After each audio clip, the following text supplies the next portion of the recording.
into 8, 24. 4 into 8, 32. അതിന് നിനക്കത് ചിരി വരണേ? ചിരിക്കണം തോളം നീ ഓർക്കണതാന്ന് എനിക്ക് അറിയാടാ. പറയടാ സ്പീഡില്. 32 പിന്നെ അതപ്പോ മലയാളമായോ? അല്ല.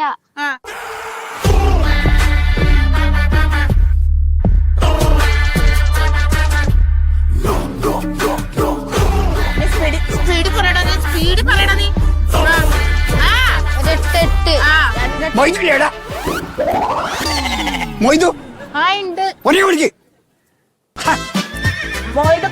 ആക്കിട്ട് പാക്കില്ലേ എവിടെ നിൽക്കുന്നതാണ് ഒരു വിളിക്ക് വേണം. എന്താ വരാത്തെ?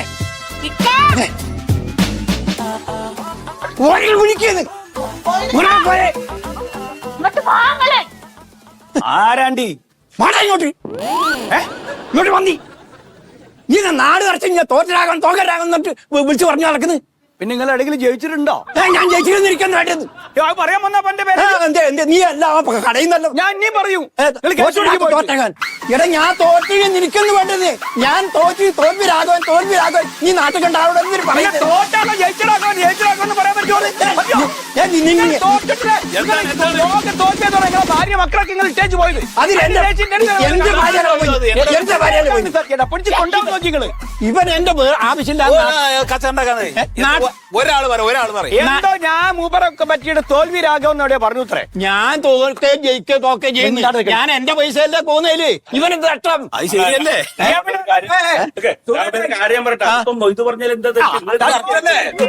അത് വിളിച്ചു പറഞ്ഞോണ്ടിരിക്കണം. ഞാൻ പിന്നെ ഞാൻ ഇനി നിൽക്കൂലേ. എവിടെയെങ്കിലും ഒന്ന് ജയിച്ച് കാണിക്കുന്നത്. അപ്പൊ ജയിച്ച രാഘവൻ കഴിഞ്ഞ പഞ്ചായത്ത് തെരഞ്ഞെടുപ്പ് രാഘവട്ട എന്തായാലും ഈ മത്സരത്തിൽ നിൽക്കുമ്പോഴൊക്കെ നിങ്ങൾ തോൽക്കല്ലേ? ആയിക്കോട്ടെ. അപ്പൊ തോറ്റ ആളെ ജയിച്ച ആളെന്ന് പറയാൻ പറയണ അതിനകത്ത് പറയുന്നു.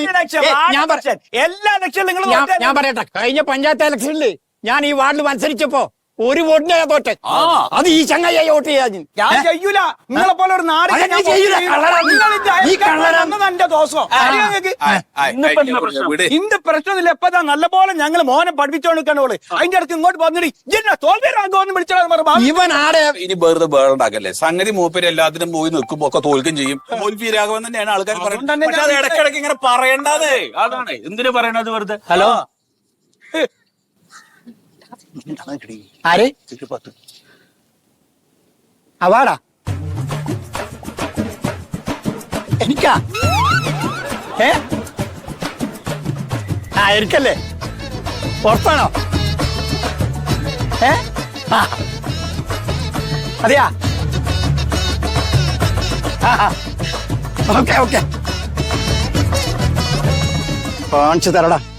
അവാർഡ് കിട്ടിയടാ എനിക്ക്. കാണിച്ചു തരാം.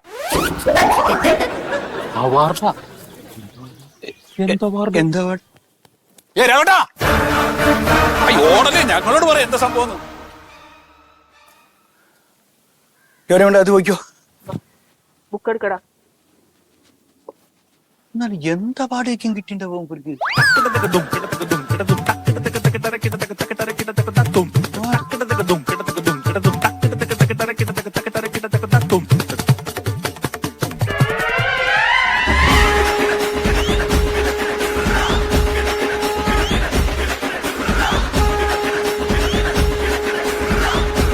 പ്രപഞ്ച വേൾഡ് ഓഫ് റെക്കോർഡ്സിൽ നമ്മുടെ നാടിന്റെ പ്രിയങ്കരനായിട്ടുള്ള എല്ലാവരുടെയും കണ്ണിലുണ്ണിയായിട്ടുള്ള നമ്മുടെ നാട്ടുകാരൻ രാഘവേട്ടൻ ഇടം പിടിച്ചിരിക്കുകയാണ്. എന്റെ ഓർമ്മ ശരിയാണെങ്കിൽ രാഘവേട്ടൻ ആദ്യമായിട്ട് മത്സരിക്കുന്നത് UP സ്കൂളിൽ പഠിക്കുന്ന കാലത്ത് 6ാം ക്ലാസ്സിലോ 7ാം ക്ലാസ്സിലോ വെച്ചിട്ടാണ്. അല്ല രാഘവേട്ട? 7ാം ക്ലാസ്സിൽ വെച്ചാണ്. 7ാം ക്ലാസ്സിൽ വെച്ച് science club, arts club, class leader, school leader ഈ വക സ്ഥാനങ്ങളിലേക്കൊക്കെ അദ്ദേഹം മത്സരിക്കുകയും എന്നാൽ എല്ലാത്തിലും പരാജയപ്പെടുകയും ആണ് ചെയ്തിട്ടുള്ളത്.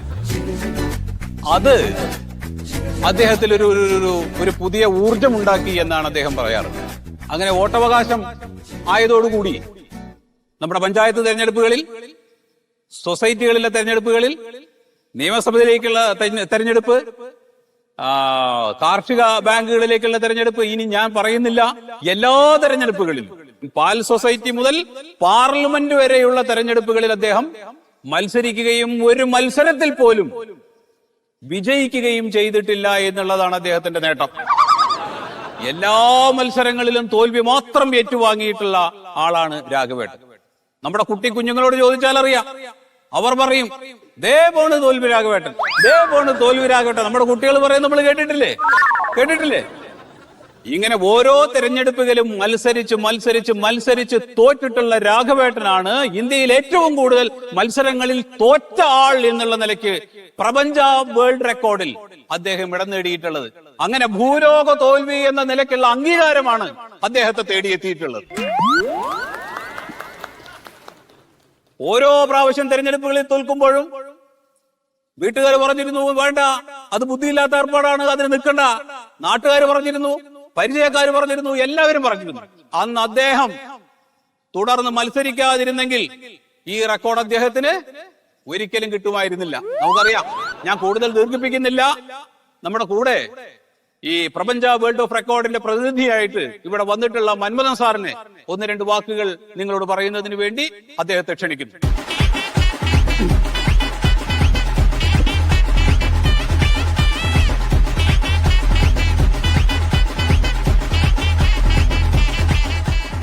തോൽവി വിജയത്തിന്റെ ചവിട്ടുപടിയാണെന്ന് പണ്ട് ഏതോ ഒരു മഹാൻ പറഞ്ഞിട്ടുണ്ട്.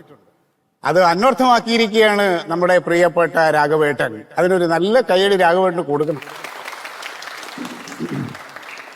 ഇന്നത്തെ കാലത്ത് ഒരു കുഞ്ഞ് ഒരു പരീക്ഷയിൽ തോറ്റാൽ, അല്ലെങ്കിൽ ഒരു ചെറുപ്പക്കാരൻ ഒരു എൻട്രൻസ് പരീക്ഷ എഴുതി തോറ്റാൽ, അല്ലെങ്കിൽ ഒരു ചെറുപ്പക്കാരനോ ചെറുപ്പക്കാരിക്കോ ഒരു പ്രേമം പരാജയപ്പെട്ടാൽ ആത്മഹത്യ ചെയ്യുന്ന ഒരു കാലമാണെന്ന്. അങ്ങനെ നോക്കണമെങ്കിൽ രാഘവേട്ടനൊക്കെ എത്ര പ്രാവശ്യം ആത്മഹത്യ ചെയ്യണം. പക്ഷേ അതാണ് രാഘവേട്ടന്റെ ഊർജം. അവിടെ എങ്ങും തോറ്റില്ല, പതറിയില്ല. അദ്ദേഹം വീണ്ടും തോൽവികൾ ഏറ്റുവാങ്ങി ഇന്ന് ഞങ്ങളുടെ പ്രപഞ്ച ബുക്ക് ഓഫ് റെക്കോർഡ്സിൽ ഇടം നേടിയിരിക്കുകയാണ്. അതുകൊണ്ട് വളർന്നു വരുന്ന തലമുറ എനിക്ക് പറയാനുള്ളത്, രാഘവേട്ടനെ നിങ്ങൾ മാതൃകയാക്കണം. അപ്പോ ഇവിടെ ഇരിക്കുന്നവരോട് പ്രപഞ്ച ബുക്ക് ഓഫ് റെക്കോർഡ്സ് നിങ്ങൾക്ക് പലർക്കും അറിയില്ലായിരിക്കാം. ഒരു രണ്ട് വാക്ക് അതിനെ കുറിച്ച് പറയാം. ഈ പ്രപഞ്ച റെക്കോർഡ് ബുക്ക് എന്ന് പറയുന്നത് ഒരു നിസ്സാര കളിയല്ല. ഇതിന്റെ ആസ്ഥാനം അങ്ങ് ഉസ്ബെക്കിസ്ഥാനിലാണ്. ഇന്റർനാഷണൽ ലെവലിലുള്ള ഒരു അംഗീകാരമാണ് ഈ രാഘവേട്ടന് കിട്ടിയിരിക്കുന്നത്. അതുകൊണ്ട് നിങ്ങൾ ആരും മടിച്ചു നിൽക്കരുത്. നിങ്ങളുടെയൊക്കെ ഉള്ളിൽ കിടക്കുന്ന കഴിവുകളെ പുറത്തോട്ട് കൊണ്ടുവരിക. ഓരോരുത്തർക്കും കാണും ഉള്ളിൽ ഓരോരോ കഴിവുകൾ. അതിനെ പുറത്തോട്ട് കൊണ്ടുവന്ന് നിങ്ങൾക്കുമെല്ലാം ഈ ബുക്കിൽ ഇടം നേടാം. അതിനെ ഈശ്വരൻ അനുഗ്രഹിക്കട്ടെ എന്ന് ആശംസിക്കുന്നു. ഇനിയും ഇതുപോലുള്ള ഒരുപാട് നല്ല വ്യക്തിത്വങ്ങളെ സമ്മാനിക്കാൻ പുഞ്ചിരി ആർട്സ് ആൻഡ് സ്പോർട്സ് ക്ലബിന് കഴിയട്ടെ എന്നും ആശംസിച്ചുകൊണ്ട് പ്രാർത്ഥിച്ചുകൊണ്ട് ഞാൻ എന്റെ വാക്കുകൾ അവസാനിപ്പിക്കുന്നു. നന്ദി, നമസ്കാരം. ജയ് പ്രപഞ്ച ബുക്ക് ഓഫ് റെക്കോർഡ്സ്. അടുത്തതായി നമ്മുടെ രാഘവേട്ടനെ ആദരിക്കുന്ന ചടങ്ങാണ്.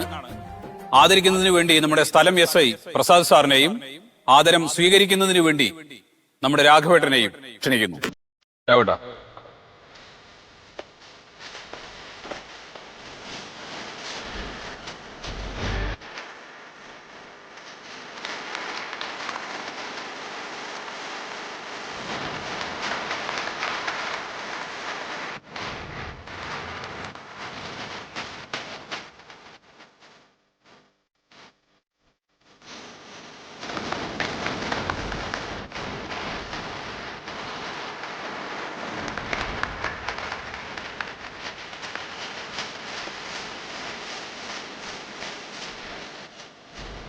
അടുത്തതായി മറുപടി പ്രസംഗത്തിന് വേണ്ടി രാഘവേട്ടനെ ക്ഷണിക്കുന്നു.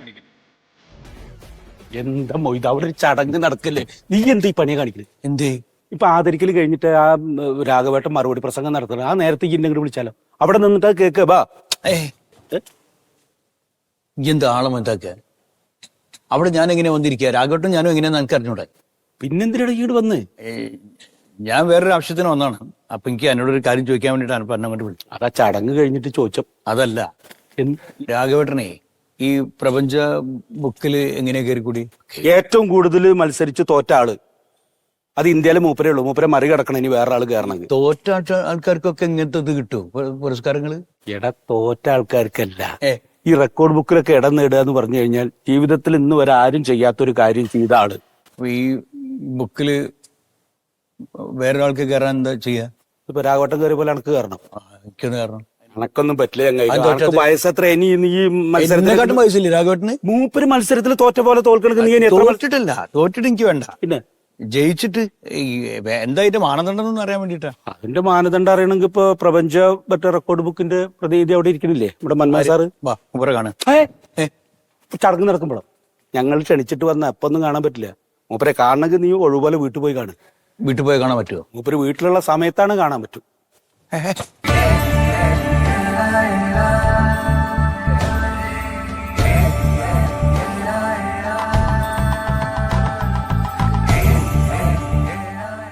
എന്നെ ഈ ഭൂലോക തോൽവിയിലേക്ക് സഹായിച്ച എൻ്റെ നാട്ടുകാരെ, എൻ്റെ സഹോദരന്മാരെ, എൻ്റെ അച്ഛനമ്മമാരെ, എൻ്റെ മറ്റ് ഗുരുനാഥന്മാരെ, രക്ഷിതാക്കളെ, എല്ലാ പ്രിയപ്പെട്ടവരെ, നിങ്ങളുടെ എല്ലാം ഹൃദയം നിറഞ്ഞ ആശംസയോട് കൂടിയാണ് ഞാൻ ഈ അവാർഡ് ഏറ്റുവാങ്ങുന്നത്.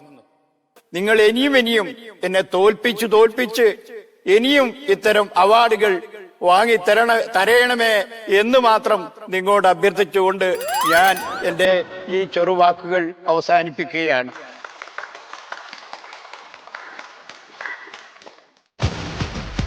സുഹൃത്തെ, ഈ പ്രപഞ്ച ബുക്ക് ഓഫ് റെക്കോർഡ്സിൽ ഇടം നേടുക എന്ന് പറയുന്നത് അത്ര ചെറിയ കാര്യമൊന്നുമല്ല. അതിന് കുറെ മാനദണ്ഡങ്ങളുണ്ട്. ഈ റെക്കോർഡ് കിട്ടിയവരൊക്കെ കുറച്ച് കഷ്ടപ്പെട്ട് പ്രയത്നിച്ചിട്ടാണ് അവര് റെക്കോർഡ് മേടിച്ചേക്കണേ. താങ്കൾക്ക് അങ്ങനെ എന്താ താങ്കൾക്ക് പറ്റണ എന്തെങ്കിലും? എന്താ താങ്കൾക്ക് ചെയ്യാൻ പറ്റണേ? ഞാൻ അന്വേഷിക്കട്ടെ. തെങ്ങി കയറാൻ അറിയാമോ? കയറും അല്ലേ? പക്ഷെ അങ്ങനല്ല, തല കുത്തനെ കയറണം. തല തിരിഞ്ഞിട്ട് മേളിലോട്ട് കയറണം, തല തിരിഞ്ഞിട്ട് താഴോട്ട് ഇറങ്ങണം. അങ്ങനെ പറ്റുമോ? അത് പറ്റൂല.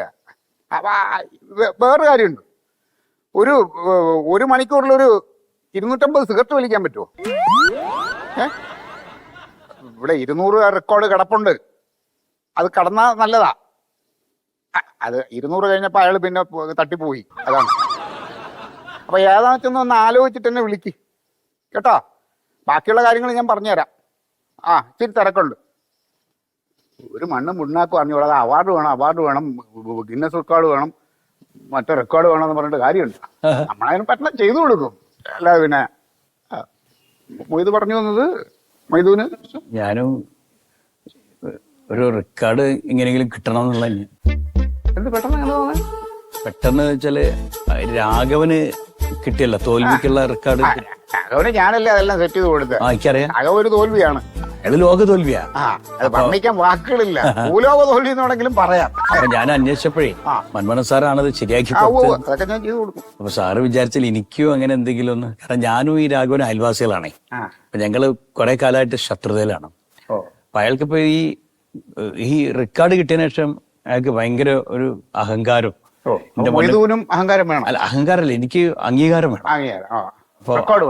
ഒരു റെക്കോർഡ് എങ്ങനെങ്കിലും ഒക്കെ. അയാൾക്ക് ഇപ്പൊ അങ്ങനെ കുറെ സ്ഥലത്ത് ഈ സ്വീകരണമൊക്കെ കിട്ടുമ്പോഴേ സഹിക്കുന്നില്ല. ഭാര്യം പറഞ്ഞു എന്തെങ്കിലും ഒന്ന്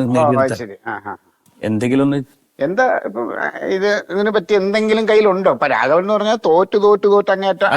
തോറ്റിട്ട് വേണ്ട, എനിക്ക് ജയിച്ചിട്ടുള്ളത് മതി.